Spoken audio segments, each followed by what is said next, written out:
Step into the spotlight.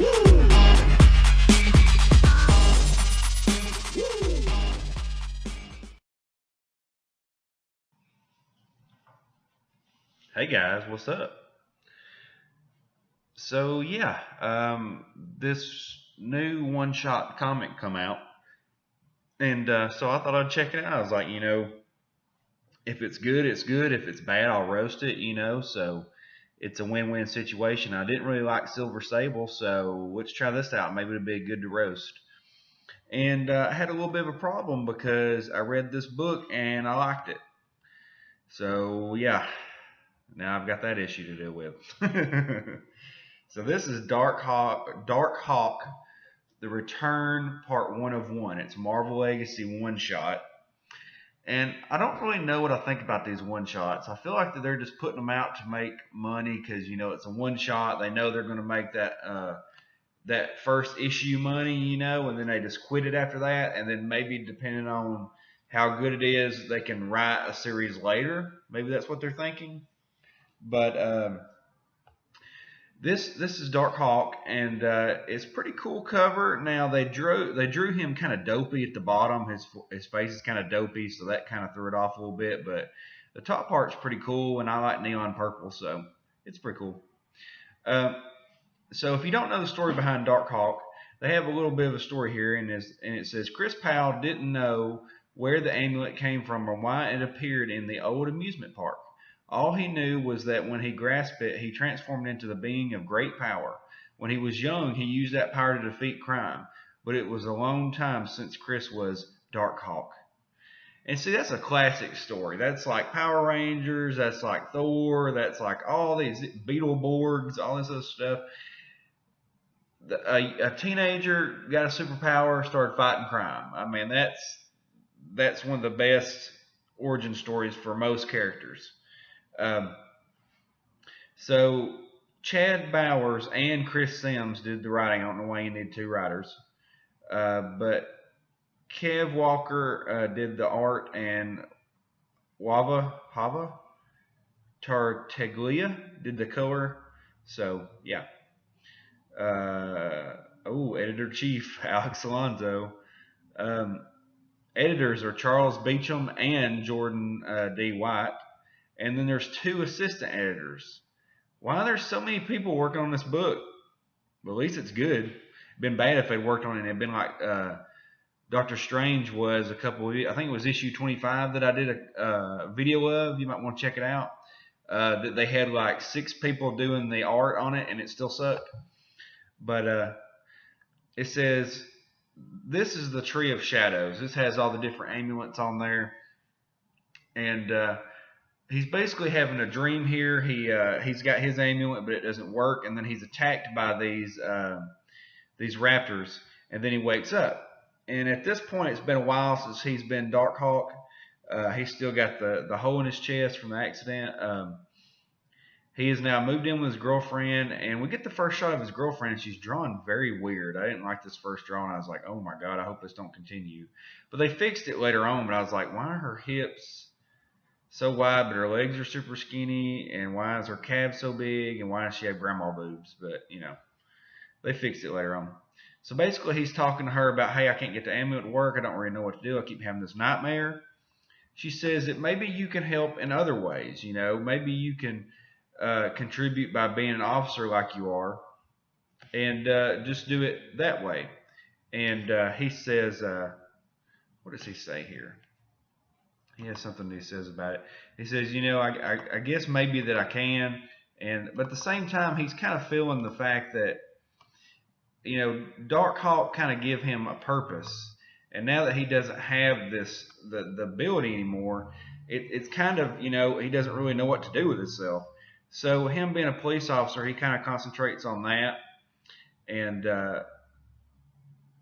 then you get a little bit of backstory when he was DarkHawk, all the different things that he went through, helping people, saving people, flashbacks. And then you see him being a police officer, and he goes through his daily routine. He's doing all his things.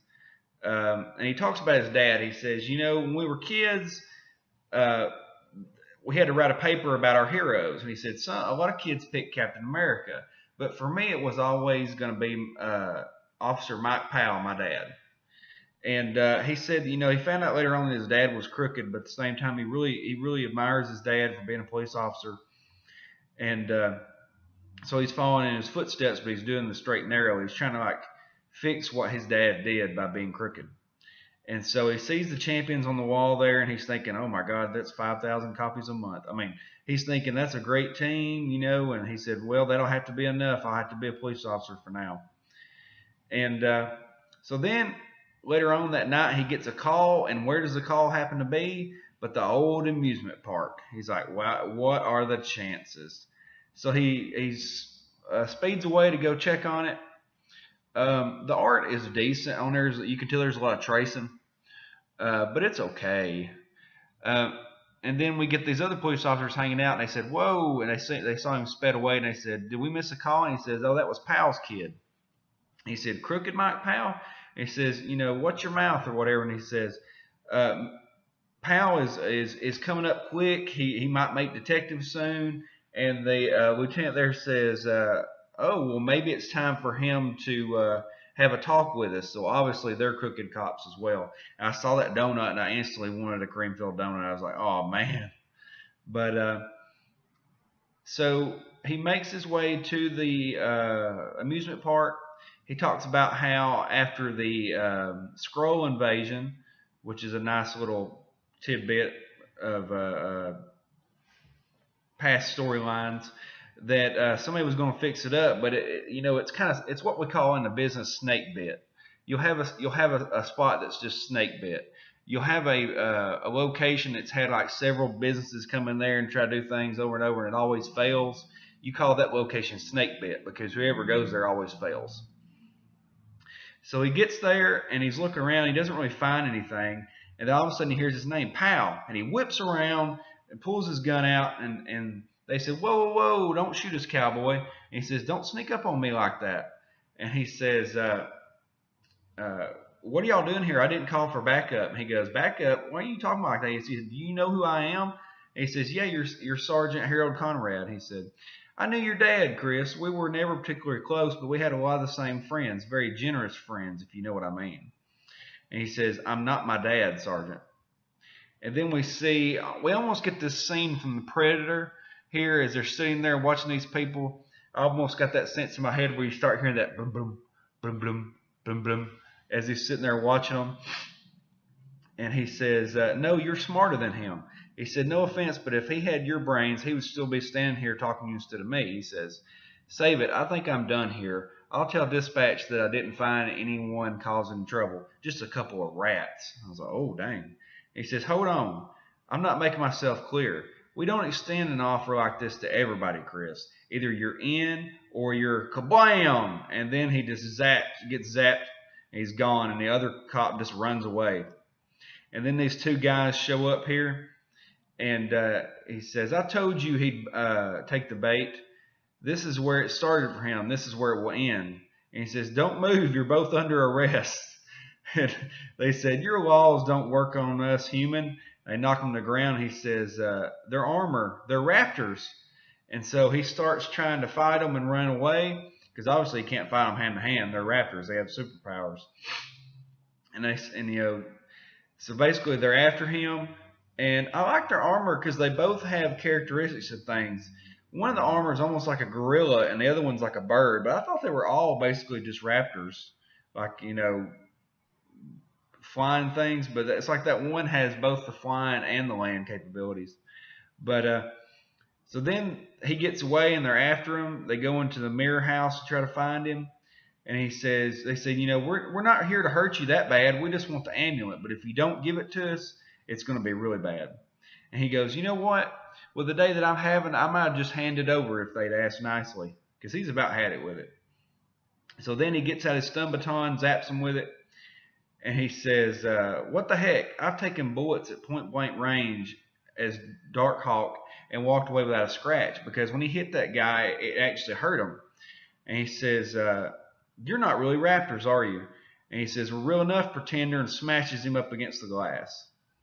So at that point, he's kind of hurt pretty bad, and they see the amulet around his neck, and one of the Raptors actually grabs it, and it starts working for him. And I was like, oh no, that sucks, because now if he's DarkHawk, you're definitely not going to win.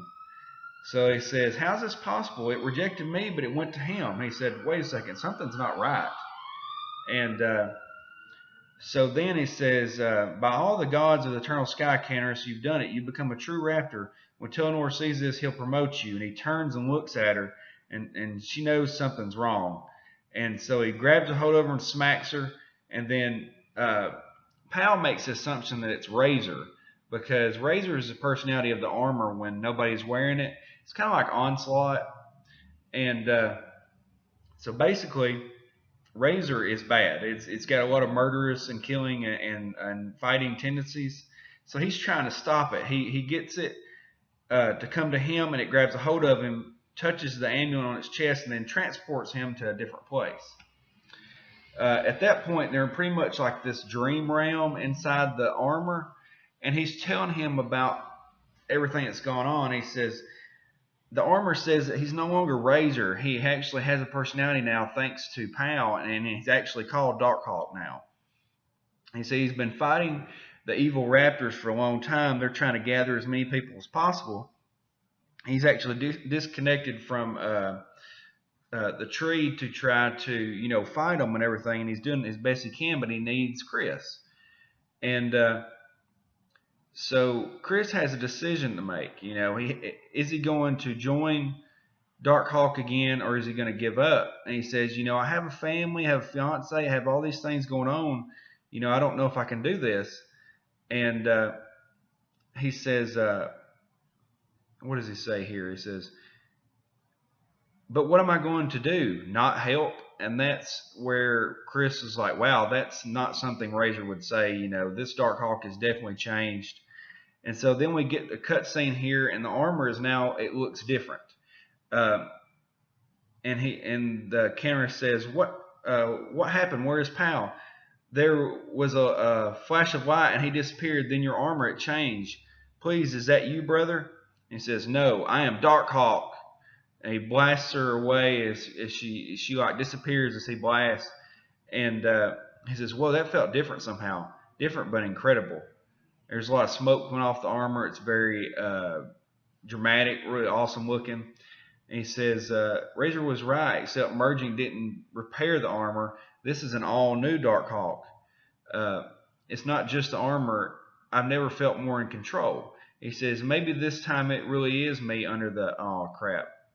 So he's definitely different underneath the armor. Something's different about his skin and his face. I don't really know much about DarkHawk. I don't know if it actually changes his body every time he uses it. I thought it was his armor. But then he flies off, and he says, I wonder how Miranda feels about a honeymoon in space, because, now he's going to have to go fight these bad guys now that he's accepted the new armor again. So from there, it just says that basically you're in the stars. We get the big bad sitting there, Lord Telnor, and so in transports the bad guy from earlier, and she tells him, she says, we tried to go get the amulet for you, sir, but DarkHawk is now reactivated. And he said, and he's coming for all of us. And he says, that's perfect, because it's exactly what he wants. And then it says, to be continued, and that's pretty much where it is. And it's a one-shot, so it says, DarkHawk up next, nothing, nada, zilch. So we've got a couple more that's out. Pretty much all those that listed at the bottom there are out. But I like this comic. It knows what to do. You've got a hero that's not perfect, that has to make a decision to do the right thing or do the thing that's more comfortable. It's almost like Spider-Man, and he gets his power. He knows right and wrong. He knows how to use it. He's not perfect. And this could be a really good comic if they would, if they continued this. I would be excited to read it, as long as they kept the story the same way. I was trying to see who did the cover, because cover artist David Nakayama. It's a pretty good cover. I like that. It's definitely, yeah, definitely Asian. But what do you guys think? Did you like this comic? I like it a heck of a lot better than Silver Sable. There's no alt-right Nazis in this one, so it's pretty good. But yeah, hit the like button, hit the subscribe button. Tell me what you think about this. Tell me what you think about DarkHawk. I don't know that much about him, just because he wasn't that popular and it was a little bit harder to find comics when I was younger for that. But I always liked the design. I always thought it was unique. It's very Power Rangerish. So yeah, tell me what you think. Tell me what you think about the video. Talk to you guys later. Underground Geek out. I wish I knew you when I was young.